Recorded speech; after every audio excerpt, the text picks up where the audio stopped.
آج سے کوئی 13 سال پہلے میں نے سمیع الدین بلوچ کا انٹرویو کیا تھا۔ اس وقت ان کے والد کو مسنگ ہوئے 3 سال سے زیادہ کا عرصہ گزر چکا تھا۔ ڈاکٹر دین محمد بلوچ ایک سرکاری ہسپتال میں ملازم تھے اور بلوچستان نیشنل موومنٹ کے کارکن تھے۔ BNM ایک سیاسی جماعت تھی جس پر کسی طرح کی کوئی پابندی نہیں تھی۔ اس انٹرویو میں سمیع الدین بلوچ نے ایک بات کی جو مجھے زیادہ اچھی نہیں لگی۔ انہوں نے کہا کہ اگر میرے والد کو 3-4 سال تک مسنگ رکھنے کے بعد ایک مسخ شدہ لاش بنا کر سڑک کے کنارے پھینک دیا جاتا ہے تو میری اس جد و جہد کا کیا فائدہ؟ انہوں نے یہ بھی کہا کہ ان احتجاجی کیمپوں میں بیٹھ کر ہم خود کو مسخ شدہ لاشیں محسوس کرنے لگے ہیں۔ ایک پاکستانی ٹین ایجر کے منہ سے یہ بات سن کر مجھے کچھ برا بھی لگا اور تھوڑا دکھ بھی ہوا۔ انہوں نے یہ بھی کہا کہ ان کی اپنی تعلیم تو بیچ میں رہ گئی ہے، اب انہیں اپنی چھوٹی بہن اور ماں کی فکر ہے جو دل کی مریضہ ہیں۔ اب گزشتہ 13 سالوں میں ہمارے صحافی بہنوں اور بھائیوں نے سمیع الدین بلوچ کو سڑکوں پر ہی دیکھا ہے، کبھی کراچی پریس کلب کے سامنے، کبھی کوئٹہ، کبھی اسلام آباد کی طرف لانگ مارچ کرتے ہوئے۔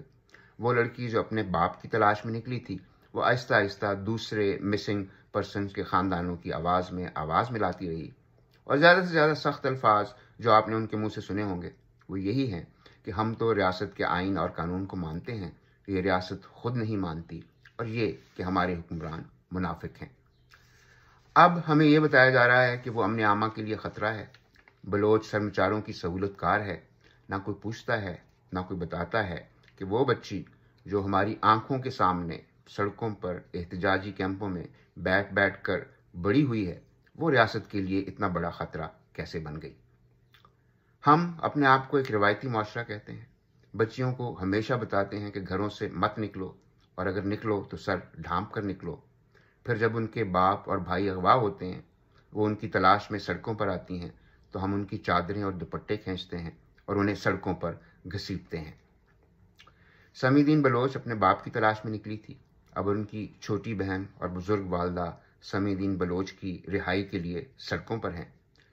شاید سمیع الدین بلوچ غلط کہتی تھی، وہ خود ایک مسخ شدہ لاش نہیں ہے۔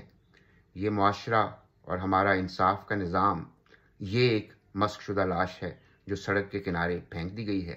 اب انتظار اس بات کا ہے کہ کوئی آئے اور اسے کسی گمنام قبر میں دفن کر دے۔